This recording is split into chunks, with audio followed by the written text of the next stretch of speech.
Do you want to know some really cool game-changing care tips from things that I've been trialing out for the last few months, and they're working out a charm?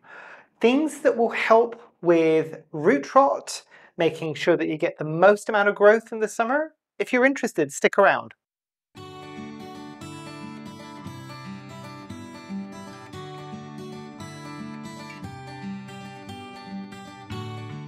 Hi, my name is Memo, this is my channel, Houseplantygoodness, and essentially it's a place where I like to geek out about my big passion. You might be able to see some of it behind me, it's tropical houseplants. So you might be questioning, what are these game-changing tips? I hate using the word tips, but tips, essentially, which can help improve your plant's growth and stability. So we'll be looking at 5 different things that I think have got the potential to be game-changing. One, which will help with plants that might be struggling with root rot, so that's a big one. Another one that will help get the maximum amount of growth during the growing season through spring and summer. The third one is an interesting way of being able to grow and display some houseplants, which is also a shout out to one of the subscribers on here as well, because I like to support you if I can. The fourth little tip essentially is something that's been happening for years, especially within vegetable gardening, but it does make a big difference when it comes to growing houseplants indoors. And the fifth is actually taking advantage of the plant's natural environment and being able to leverage it to get maximum growth. Was that cryptic enough for you? Let's dive into the first one.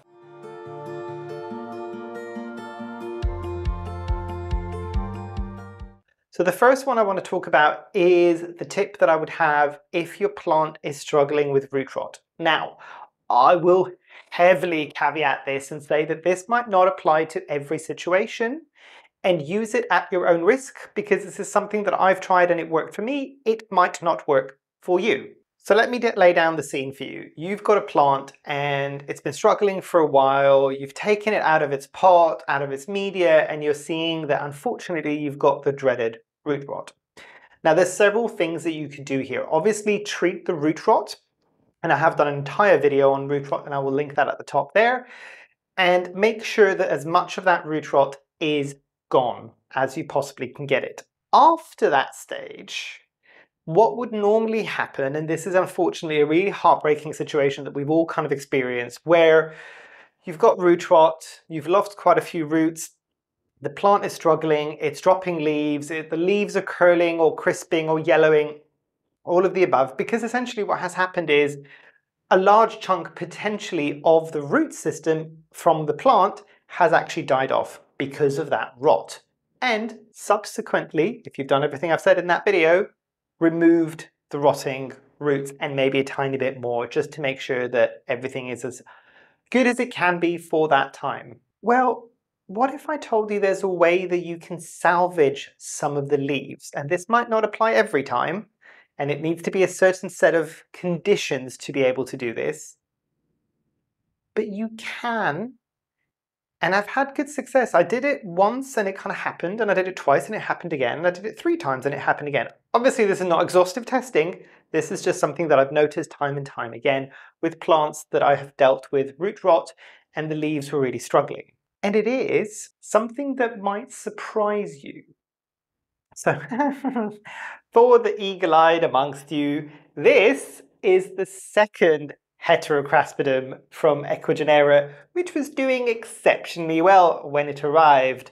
You might also be noticing that unlike the very beginning of its kind of journey with me, it is no longer in semi-hydro. And there are a few plants, and I think I've talked about this on another video, there are certain plants now that I have started to take away from semi-hydro and put them into an arid soil mix, predominantly philodendrons, and in the grand scheme of things, only a handful. So there is that to be said, and these are plants that generally don't have very thick root systems, or not at least established enough yet to make the transition easily enough. But the tip I want to talk about is up here. So yes, obviously it's moved into arid soil mix, But up here, and this is the big thing, because, and this happened accidentally the first time around, that's how I kind of started trialing it. If you've got semi-decent aerial roots and the plant might have been struggling and you've noticed that there's some root rot and you've kind of done all the things that we talked about, but there are still some decent aerial roots so that are not fully dried out and ones that you could potentially, if it was healthy, still air layer, do that. Do that. Because you might be massively surprised at that point. Anybody who's tried air layering and has had success with it knows that after the plant realizes around the aerial root there is that damp sphagnum moss that's kind of kept damp in a long time, it will start rooting out. Even more so, I've noticed, if the plant is struggling with root rot, because essentially it's lost quite a few of its roots. It wants to utilize any opportunity that it's got to get moisture back into the plants. And if it means absorbing moisture from its aerial roots, which are now in an air layering situation, so much the better. This plant was looking exceptionally pathetic a couple of weeks ago, and I realized that there was quite a bit of root rot in there. Spoiler, the reason why that happened, it was doing quite well in the semi-hydro mix, but we had a lot of very, very dry days. And generally, I do not start my plants straight into a reservoir. And I think the roots were so fine, it dried out that tiny bit too much, which then meant when I watered it, it led towards root rot. So, lesson learned. But this has made a huge difference. The leaves are back to what they were before. They're looking exceptionally healthy. There's nothing that's particularly floppy. It looks a bit floppy, but this is how this plant is. This leaf that was unfurling was looking like it was going to reject, and now it is properly unfurling. So if you're struggling, do give that a try. Obviously, certain caveats here would be that you need to have decent aerial roots. Your plant might be too far stressed by this point. I caught that relatively early. This really only applies if you catch it relatively early. If the plant has been suffering with root rot and it's kind of already more or less decimated the plant, this might not work for you. And obviously, as I said, you need healthy aerial roots. If it's really, really dry aerial roots that don't have any kind of real life in them, then that's a potential issue. Another good reason for some moss poles, potentially, especially if you're keeping those moss poles relatively, you're not letting them fully dry out as well, you might have some viable roots in that moss from the moss pole. And it also means now that if potentially that bottom part of the plant dies off, if it's starting to root off in the air layer, I've kind of got my backup there. So definitely want to consider.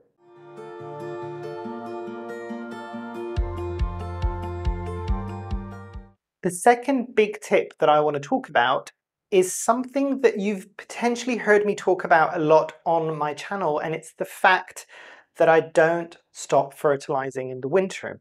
And I've since found some research that supports my slight madness and insanity. I will caveat this and say that the way that I will fertilize with, you all know at this point, my liquid gold leaf fertilizer. Words are hard in the morning. But yes, with my liquid gold leaf fertilizer, the way that I fertilize in the winter is I do it kind of weekly, but weekly. So very similar to the concept of how I might fertilize my orchids year round is what I do specifically in the winter for most of my aroids that accept fertilizing. I'm kind of, sorry, slight side note, I just looked at my nepenthes and I'm just like, plants that are carnivorous, that don't need fertilizing, don't fertilize them. Oh. But yeah, and I was able to find some research, and if I can find the article, I will try and link it down below as well. But this kind of goes along the theory of something that people have been aware of for years, especially when it comes to more garden plants. So this is how we can learn from garden plants and bring the kind of knowledge into our indoor plants. And obviously, by the way, this is the tip that will give you better growth in the growing season. So that's the big one there.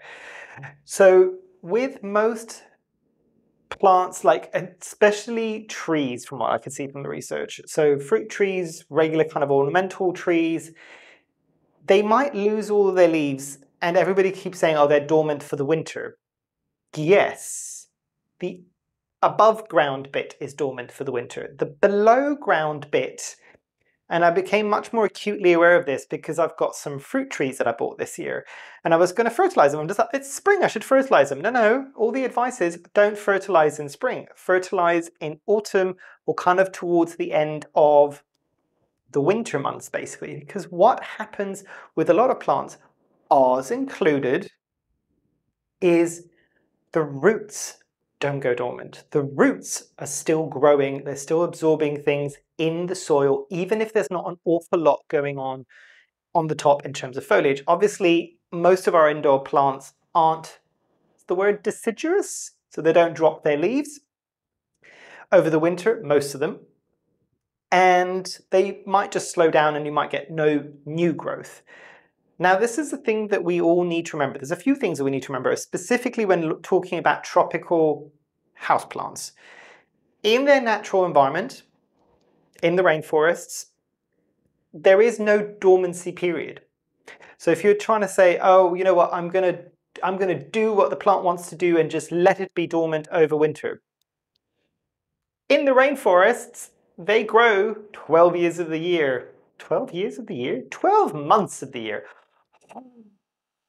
This morning's going to be a struggle. So they do grow 12 months of the year. So they don't need that dormancy period that you think that they need.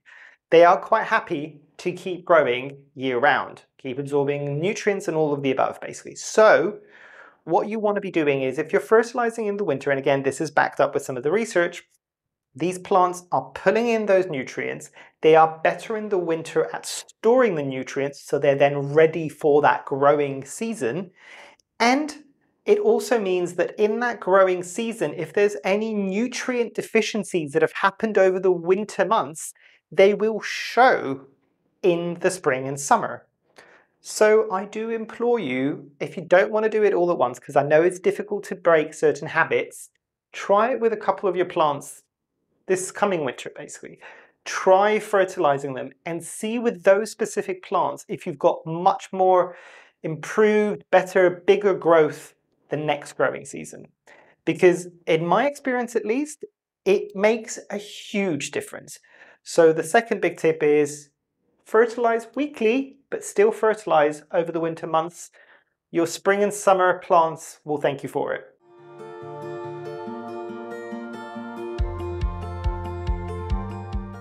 The third big tip, and this is based on some background that people might be aware, especially if you're growing orchids, and it is to try out something like epiphytic mounting. Most of us have tried this, all of us, but most of us who have got things like a staghorn fern of some variety or another have tried mounting it.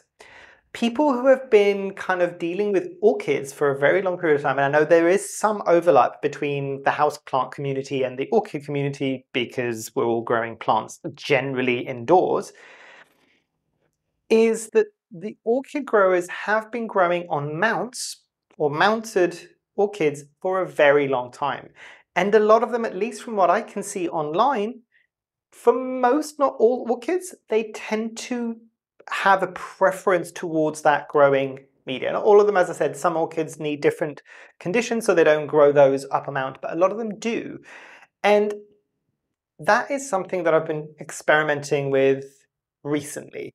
Now, this is where it comes full circle from a previous video that I was saying that for my birthday, I was trying to get a 3D printer to try out 3D printing, things like pots and self-waterings. And I have done that and it has been a great experience. I've got watering spikes for the garden. I've got certain watering helpers that are helping with deeply watering things like my tomato plants. That's been great. But I was talking to one of you, and I won't mention name because I don't know if I can or if that individual wants me to, but I will link the shop, and I think it might be an Etsy shop. I might be wrong. I think they are based in Canada, if I'm not mistaken, down below. But we were talking, and this individual has got a 3D printer, and I think it's been 3D printing for a while, and I cannot thank them enough for all the advice that they've given me over the last few weeks, basically, when it came to my 3D printer, basically. And it was interesting because they sent over some of the designs that they sell within their shop. And as I said, I'll link it down below. It's nice to support people from my own community because this is a long time subscriber and planty friend who you've probably all seen in the comments at some point or another. But and I'll let the individual, if they want to say hi in the comments and say, yes, it's me, do so down below. But one of the things that I thought was exceptionally interesting was that they designed something really cool. I'm trying to pick it up and show you in a good way. Ignore the garish green, but it is me, so neon green was going to be one of the colors I decided to print. So this is one of my 3D prints, but not one of my designs, if that makes sense. This is an epiphytic mount. This is an orchid, and I'll see if I can see it. So it's labels for orchids, because some of these I don't know. So it's a Masdevallia glandulosa. And the reason why I picked this one up recently is because it is a fragrant orchid, and I'm trying to get more into fragrant orchids. Apparently this one has a slight smell of cloves, and I'm just like, ooh, I'm gonna try. But these little epiphytic mounts are fantastic. And it's a lot less faff as well. When I was trying to mount things and will things kind of rot in terms of wood and how do you do these things? This is interesting. I'd never thought about something like this because it's got a flat back. It has got kind of holes, so when you do water in, there are places for it to drain. There's also some aeration that's going on, and there are, I don't know whether or not that's going to come up, there are posts all the way around. I've still used the fishing line around and done the usual kind of sphagnum moss and kind of cocoa coir chips in there. And this is an orchid, and I'm showing you this one first because I did some of my orchids first. I will be moving some of my aroids into this media as well, especially the ones that I know will do better if they dry out a bit. So one of the things that I'm going to do is I'm going to do my Monstera siltepecana and try that in this, because I know the Monsteras do like to go slightly drier. So I will be trying this. But consider that as well, because a lot of us are trying to force a lot of these epiphytic plants into pots and aroid mixes and all these things. And yes, that's fine if they're starting off on the jungle floor, but a lot of these plants, if you look at them, they are growing in the nooks and crannies and up the sides of trees, and that's where they start life. They don't start it on the jungle floor every time. Words today, what is going on? But yeah, they start off in the nooks and crannies, so it means that that kind of epiphytic mount situation is probably something they're quite used to. So give that a try, I would say, and see if you've got some good results, because I have seen a few people that have grown aroids that way grow them really, really well. Now, there is a heavy caveat to this, is you probably might need to water that one plant that you've got on that mount a bit more frequently in case it needs it. If it's a plant, that's why I want to try it with a Monstera, that likes to go kind of more or less fully dry and then be drenched, then you probably won't have to do it that frequently. Yes, the reality is you're probably going to have to water it a bit more than in a pot. However, if you're an overwaterer, this might be a good one for you. I'm looking at myself as well because I'm an overwaterer, so try epiphytic mounts. It might surprise you.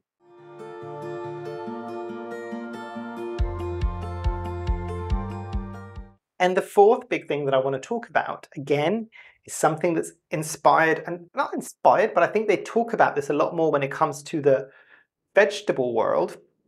And there is another allotment video coming along soon. I just need to film it. I have got plans for it as well. And I've probably got a bit more to show you, and I will show you the allotment. I'm trying to do it when there's not a lot of people there, because I'm okay talking to myself onto a camera when I'm at home and people don't think I'm insane. Still trying to build up the confidence of doing it out in the wilds, so to speak, where people will just look at me going, what is this fool doing? I'll get there. I'll get there. It's getting there. But it is doing something like companion planting. Now there is, and I'll give you a couple of examples. So for instance, one of the things that a lot of people do within the garden is they will plant in nasturtiums next to other plants or vegetables that might have a high propensity towards getting aphid attacks. And why do they do this? Is because nasturtiums are something that aphids absolutely love. And the generally nasturtiums, and I did this last year, worked like a charm, nasturtiums can be covered in aphids and still survive and still thrive. And you basically, so you're giving the aphids something to kind of go, there's this, or there's this really tasty thing here which I don't care about as much, go to that, basically. It's your sacrificial plant. So that's one of the things. The other thing as well is things like, I don't know if people have heard this, but when you've got tomato plants, it's a good idea to plant basil around it. Some of these plants work really well in kind of symbiosis around each other because they can benefit each other as well. So bringing this into houseplants specifically, I'm thinking more of your high humidity loving plants and kind of creating that bubble, especially if you don't want to do something like a humidifier. Consider putting things like bromeliads or even ferns around your aroids, because what you will then do is create that kind of more humid environment around the plant itself, and it kind of creates that environment that they like. So for instance, some bromeliads like to get shaded, and they'll get a bit more shade because the aroid will be on top of it. Same thing goes for the fern. So they can come and kind of live together in nice kind of harmony, and it creates a more interesting aesthetic rather than just being very clinical and saying my philodendron will go here, my monstera will go here, and it would be a showpiece. They don't grow as showpieces in nature. They grow alongside other plants, and plants will grow in amongst themselves, basically. So give companion planting a bit of a try.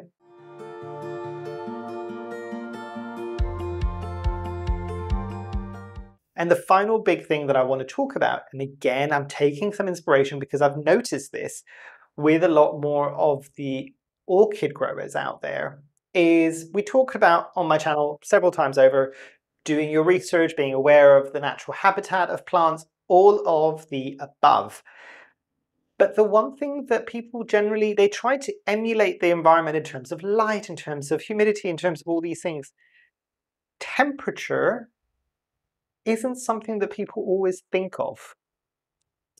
So I would encourage you, and I've had some good success. The reason why I'm saying this, the orchid kind of crew have been doing this for a while. So I'll give you an example.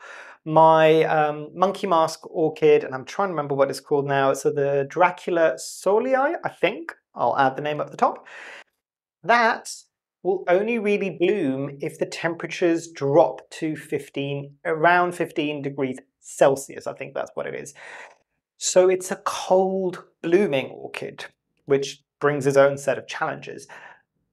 But do some research as to where your plants are growing and what that might mean to seasonal fluctuations of temperature, because we're always really paranoid in the winter months specifically of keeping it warm enough. Does your plant need to be that warm? Because that's the other thing as well. Like a lot of the times in the winter months, so in the summer months, a lot of these plants have got high humidity and they've got high temperatures and they've got that moisture around. But depending sometimes on their elevation, so how high up they might be as well, they might experience a significant drop in temperature in the winter months and a drop potentially in humidity and all of the things that go alongside with that, because that's how they would grow naturally, that's their environment. So you trying to force something that you think is correct on them and keeping the temperatures really high might ultimately be making them struggle more. They need that fluctuation.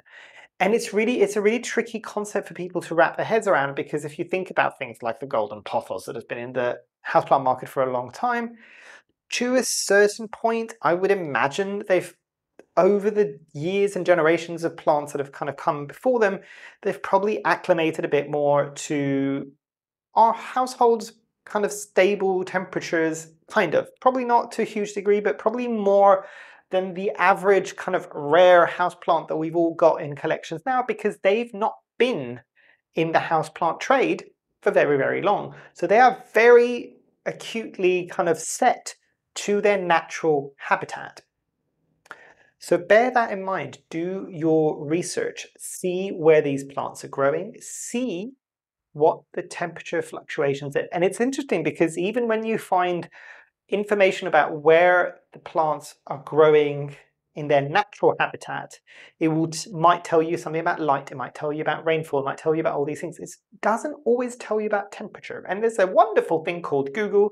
So if you know that a specific plant that you grow or you're growing is somewhere in Ecuador and it's a very specific part of Ecuador, go on to Google and see the climate for that region of Ecuador throughout the year and see how the temperature might fluctuate, how the humidity might fluctuate, all of these things. And obviously you're not going to be able to do this if you've got a lot of plants, you're not going to be able to keep everything happy. But what I'm then saying is if you've got one plant that you know wouldn't mind slightly lower temperatures in the winter, you don't need to keep it with everything else that needs to stay warm over the winter. That might be more kind of lower elevations, basically. That can go somewhere else where you know it's going to get a bit cooler. So top tip, see the temperatures of the regions where the plants are growing and adjust accordingly. Same thing goes for, by the way, last thing, because I just remembered now, same thing goes for high temperatures. A lot of the times, and I'm a huge proponent of this, most tropical plants, I've hit 44 degrees in here for several days last year, and it didn't really do too much harm. But there are certain plants, especially again, those ones growing in higher elevations, that don't ever hit those high temperatures. Sometimes those high temperatures, even if you're staying on top of the watering and the humidity, all these things, they might still stress them out. So all of these things are food for thought. So wrapping everything up, the tips as we've discussed them is potentially try something like air layering if your plant is struggling from root rot. It might give it that boost of moisture that it needs because it's lost some of its roots. Consider fertilizing in the winter because winter fertilizing could mean a much bigger and more kind of sustainable growth during the warmer growing periods. Consider something like an epiphytic mount for plants. It's not just for orchids, it could be used for a lot of the aroids that we have in here as well, and it might be a bit of a game changer for all of us overwaterers out there. Then think about things like companion plantings. What other plants might be growing near your plant in nature, and maybe not also in nature, but could benefit from each other by being close to each other so that they have more of a symbiotic relationship. One might provide humidity, the other one might provide shade, all of these things. Consider that. And finally, be aware not only of the natural habitat in terms of light and humidity, but also temperatures of where your plants might be growing. Because that slight awareness and that slight tweak in their conditions might mean the difference between an okay growth during the growing period, like now, so everybody's loving life at the moment, everybody's just like, oh, my plants are all waking up and they're doing wonderful things. They might do even better. So if you're slightly impatient, like me, and you want to speed that process up a bit, something to consider and something worth trialing. Now, I'll be really curious. Have any of you come across some of these things, are aware of these things are things that you've done as well? Let me know down in the comments below and let everybody know as well about your experiences with said kind of game changer. If you've got some of your own that you'd like to share, please do so down below. And if there's enough really interesting and new kind of game changers, I'll reach out to you individually and say, look, are you okay? We could do another video, which could be a bit more of a community-led kind of game changers. So let's not gatekeep great house planting care information. But yeah, I think that's everything I wanted to say for today's video. Hopefully you enjoyed. Hopefully I shall see you here soon. And I truly, truly hope that you have a great rest of your day. Thanks. Bye.